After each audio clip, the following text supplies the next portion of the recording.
नमस्कार। स्वागत है आप सभी का यूट्यूब चैनल श्रावण विनोदाचार्य जी। और मैं श्रावण विनोदाचार्य आप सबके सम्मुख अपने विचार के साथ प्रस्तुत हो रहा हूँ। भारतीय परिवेश में लोकतांत्रिक प्रजातांत्रिक व्यवस्था के अंतर्गत शासक प्रशासक और जो मतदाताओं का विशेष दायित्व है, इसके परिप्रेक्ष्य में हम लोग चर्चा करना चाहते हैं।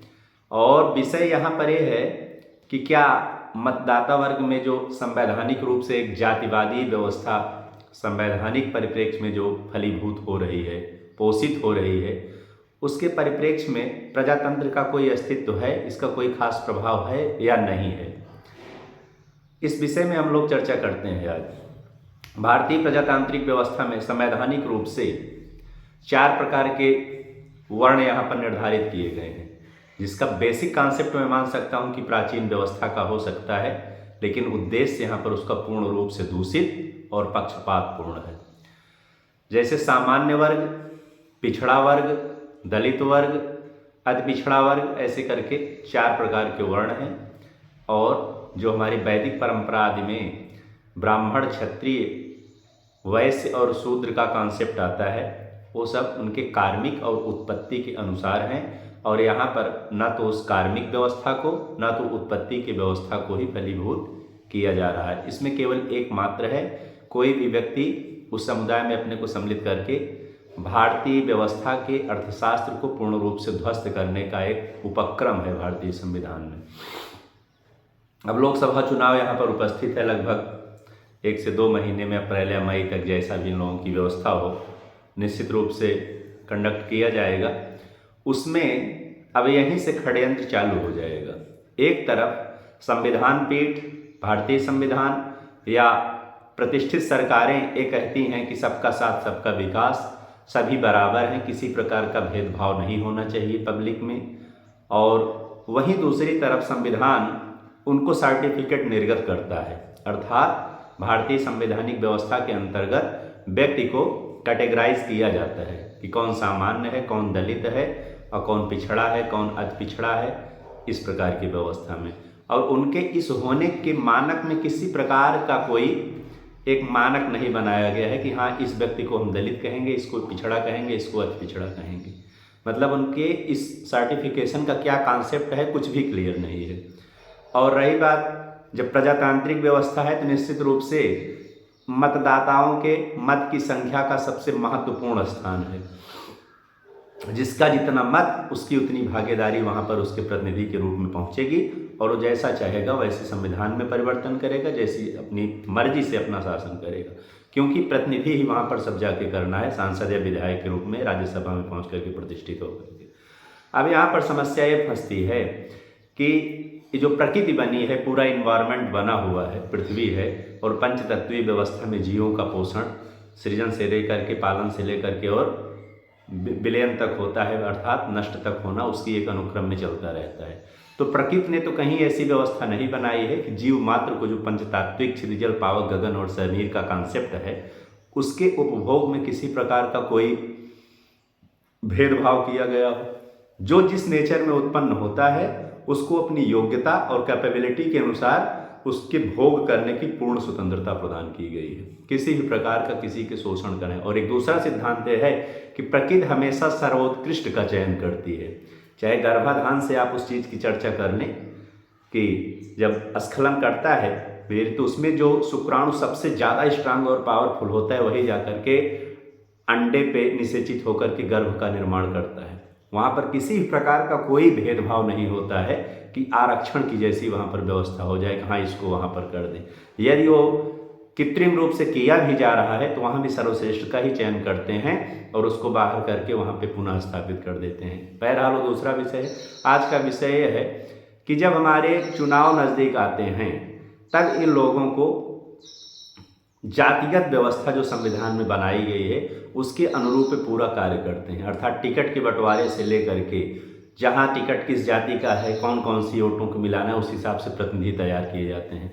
तो आप एक कैसे कल्पना कर सकते हो कि वो प्रतिनिधि जाकर के वहाँ पे सर्वसामान्य व्यक्ति विशेष को ध्यान में ना रखते हुए एक सामान्य सी व्यवस्था क्रिएट करेगा वहाँ पर, जब उसकी उत्पत्ति ही पक्षपातपूर्ण हुई है, जब संविधान ही पक्षपातपूर्ण बनाया गया है, तो वहाँ पर एक समरस व्यवस्था कैसे हो सकती है और उसको संविधान कहा कैसे जा सकता है, किस परिप्रेक्ष्य में उसको संविधान कहा जा सकता है। अब रही बात आरक्षण के ही तहत सारी व्यवस्थाएं चल रही हैं, वहाँ से सीट आरक्षित होकर के निकलेगी कि हाँ इतनी जनसंख्या है तो इतनी सीट इन जातियों का होना चाहिए, फिर प्रतिनिधि जहाँ जहाँ से जिस चीज़ की वैल्यू ज़्यादा होगी, वोटर ज़्यादा होंगे, उस हिसाब से उनको सीट दे दिया जाएगा, वो जीत करके जाएंगे, वहाँ पर अपना प्रतिनिधित्व करेंगे, अर्थात उस प्रकार की व्यवस्था को ऊपर ले जाएंगे, अर्थात जातिगत व्यवस्था को ऊपर ले जाएंगे। और दूसरी तरफ वही वर्ग ये चिल्लाता है कि जातिगत व्यवस्था के तहत हमारा शोषण हो गया है। जब जातिगत व्यवस्था के तहत शोषण हो गया है और 75 साल देश को आज़ाद हो गए हैं, तो जातिगत व्यवस्था को ख़त्म अभी तक क्यों नहीं कर दिया गया? यदि नहीं कर दिया गया, तो यदि आप उसका प्रमोशन करते हो, तो जब आप उसका प्रमोशन कर रहे हैं, स्वयं जातिगत को बढ़ावा दे रहे हैं, तो किसी ने आपका शोषण कर लिया, किसी ने आपका पोषण कर लिया, ये सब कॉन्सेप्ट वहाँ पर कहाँ से आ जाता है फिर? अब रही बात, इसमें सबसे ज़्यादा खतरा यदि किसी वर्ण को होगा जो संवैधानिक रूप से लिखित रूप से दर्ज होता है, तो जनरल कास्ट और सामान्य वर्ग का पतन सुनिश्चित रूप से एकदम से व्यवस्थित कर दिया गया है। यह तो एक कहीं जाकर के पलायन कर जाएगा, देश को छोड़ करके अन्य जगह अपनी संपत्ति के साथ एस्टेब्लिश हो जाए, इसमें बुद्धिमानी है, अन्यथा धीरे धीरे इसका विनिष्टीकरण की सारी योजनाएं तैयार हो चुकी हैं। कहने का मतलब, यहाँ पर जब प्रतिनिधि आएगा वहाँ से प्रत्याशी के रूप में, तो ना तो उसको वहाँ पर सीट प्राप्त होनी है, और यदि प्राप्त भी हो जा रही है तो इतना ज़्यादा जातिगत विष घोल दिया गया है कि किसी प्रकार से उसको विजयश्री प्राप्ति ही नहीं होनी है, और प्राप्त हो भी गई यदा कदा तो उसका अस्तित्व वहाँ पर एकदम से रोबोटिक हो जाएगा, अर्थात एकदम से मूर्तिमान उसको बिठा दिया जाएगा। नहीं तो कोई भी उदाहरण बता दीजिए कि जनरल के हित की चर्चा के लिए कोई एक प्रतिनिधि वहाँ पर अपनी एक आवाज़ उठाया हो। तो सबसे प्रथम मैं ये सचेत करना चाहता हूँ कि जनरल वर्ग जो सामान्य कहा जाता है, सामान्य का संदर्भ राजनीति में और संविधान में कुछ भी हो, मैं मानता हूँ कि सब एक सामान्य व्यक्ति हैं और सामान्य ही सब होते हैं, और एक कुचक्र के तहत सबको जातिगत व्यवस्था में कैटेगराइज करके हिंदू धर्म को नष्ट करने का एक कुचक्र रचा गया संविधान के माध्यम से। और पीछे जो तंत्र यहाँ पर राज किए, चाहे वो क्रिश्चियन रहे हों चाहे वो इस्लाम रहे हों, वो हिंदू को नष्ट करने का एक कुचक्र था कि इनको जातियों में विभाजित कर दो और इनमें आपसी इतना मतभेद उत्पन्न कर दो, उसके बाद धीरे से पूरे राष्ट्र को ही अपने में समाहित कर लेना है। ये है, आगे होगा, नहीं तो मेरी वीडियोस यूट्यूब पे पड़ जा रहे हैं, 10 से 15 साल में आप इसको देख लेना कि हो रहा है कि नहीं हो रहा है।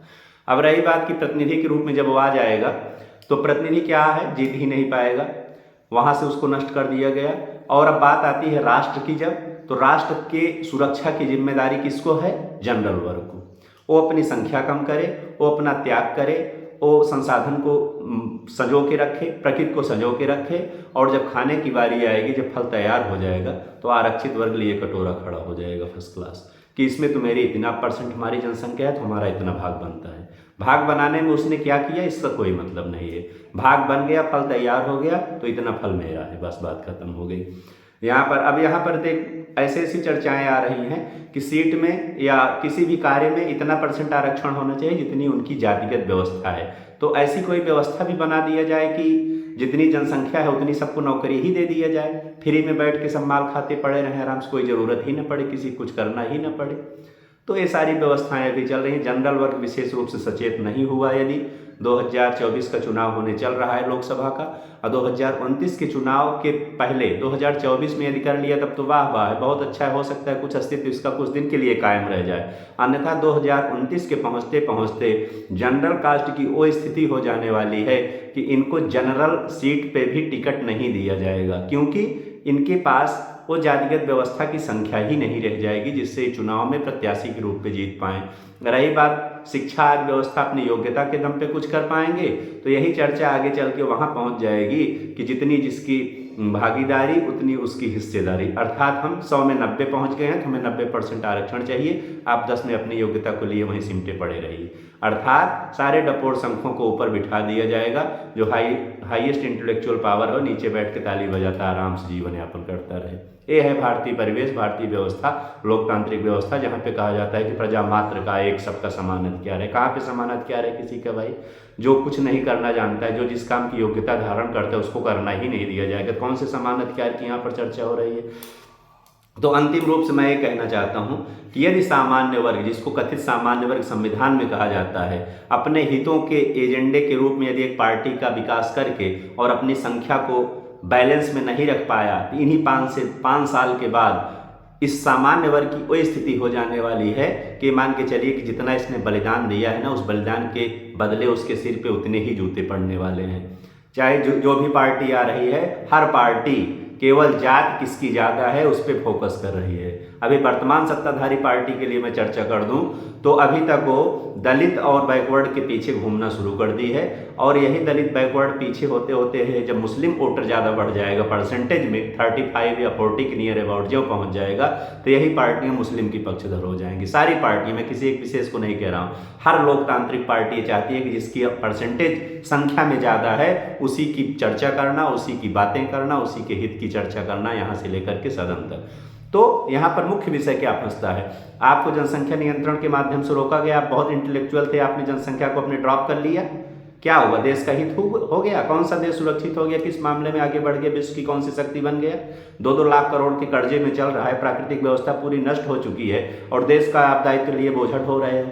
देश है तो हम हैं, ये सब कौन सा संविधान भैया? हम हैं तो देश है, देश है तो हमें, दोनों एक दूसरे के पूरक हो सकते हैं। ऐसा तो है नहीं कि देश बचा रहेगा और हम नहीं रहेंगे तो देश का क्या अस्तित्व है, या हम ही हैं देश नहीं तो उसका क्या अस्तित्व है। अर्थात एक बैलेंस को बना के चलिए। जब आपको लग रहा है कि हर चीज़ जातीय व्यवस्था के अंतर्गत हो रहा है तो आप स्वयं में संगठित होइए और अपनी जाति का एक लीडरशिप क्रिएट करिए, एक पार्टी का क्रिएशन करिए। दलित की पार्टी अलग हो गई, बैकवर्ड की पार्टी अलग हो गई, मुस्लिम की पार्टी अलग हो गई, तो जनरल की पार्टी क्यों एक नहीं हो पा रही भैया? जनरल आप किस कॉन्सेप्ट में घूम रहे हो कि किसी एक पार्टी का आप तलुआ चाटते रहोगे, आपका हित हो जाएगा? बताइए 10 साल में जनरल का कौन सा हित हुआ होगा?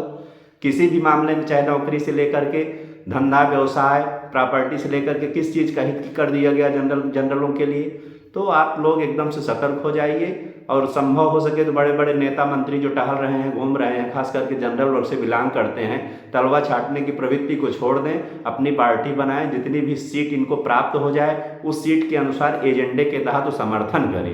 यदि उनके एजेंडे, उनकी बातों को वहाँ पर सम्मान मिल रहा है तो करें, अन्यथा वो भी विलग हो जाए। कम से कम 10 सीट, 20 सीट, 25 सीट जो भी रहेगी, आपका एक अस्तित्व तो रहेगा। रामविलास पासवान 2 सीट लेकर के एक मंत्रालय प्राप्त कर लेते हैं। ऐसे ऐसे जितने भी पिछड़े वर्ग के लोग हैं, अन्य वर्गों के वर्ग हैं, क्या उनके पास बहुत सीटें हैं? क्या 2 सीट, 5 सीट, 10 सीट की स्थिति को लेकर के अपने अस्तित्व को मेंटेन करते हुए ऊपर चढ़ रहे हैं और अपनी संख्या को प्रमोट कर रहे हैं? एक तरफ आपकी संख्या डिक्रीज हो रही है, आपके संसाधन को तोड़ा जा रहा है, नौकरी या प्रतिष्ठानों से आपको अलग कर दिया जा रहा है। किस व्यवस्था में आप लोग घूम रहे हैं? प्रजातांत्रिक व्यवस्था है, यहाँ पर वास्तव में संख्या का बल है। रही बात, जब तक व्यवस्था चल रही है और इसी प्रकार ये चलता रह गया तो 10 से 15 साल में सारी व्यवस्था खुद ही ध्वस्त हो जाएगी, संविधान ध्वस्त हो जाएगा, और आने वाले फिर 100 साल पीछे हम लोग चले जाएंगे, अर्थात किसी के अंतर्गत हम लोग अधीन होकर के काम करेंगे। अब आप जनरल लोगों से एक हमारा निवेदन है, यदि आपके सामने कोई जनरल प्रत्याशी आता है वोट मांगने के लिए, तो उससे पूछिए कि क्या आप सदन में जाकर के कभी जनरल के हित की बात करने की क्षमता रखते हो कि नहीं रखते हो। यदि नहीं रखते हो तो आप पार्टी में, चाहे जिस पार्टी में लड़ो, उससे मेरा क्या लेना देना है। जब आप प्रत्याशी के रूप में जाओगे, वहाँ पर कोई जनरल के हित की बात नहीं करोगे, तो आपकी जनरल होने से मैं किस प्रकार से आपको वोट दे दूँ? आप लोग नोटा का प्रयोग करें और किसी भी प्रत्याशी को वोट न दें। ऐसे खास करके जो जनरल वर्ग से आते हैं, क्योंकि जनरल वर्ग एक ऐसा वर्ग है जो अपने हित का ध्यान नहीं दिया।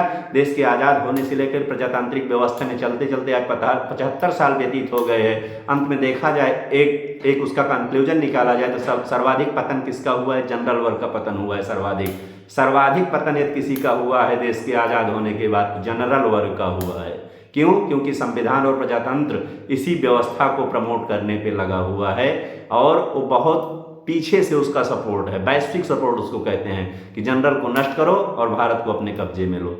तो आप देश को तभी बचा पाओगे जब आप सुरक्षित रहोगे। आप चाटुकारिता करते हुए, तलवा चाटते हुए और कूप मंडूक वहाँ पर मूर्तिमान बैठे हुए किसी प्रकार के देश का भी हित नहीं कर पाओगे, अपना भी हित नहीं कर पाओगे। जनरल स्वयं की अपनी एक पार्टी बनाए और जो सब एक विचार को रखते हैं वो सब जनरल हैं। कहना नहीं चाहिए पूरा देश जनरल है, जनरल कास्ट में आता है, लेकिन अपने लाभ को सर्वोपरि रखते हुए स्वार्थ की सिद्धि के लिए वो कैटेगराइज किया गया है, जिससे देश नष्ट हो, समाज नष्ट हो, हिंदुत्व नष्ट हो, भारत नष्ट हो। जय भारत, जय संविधान।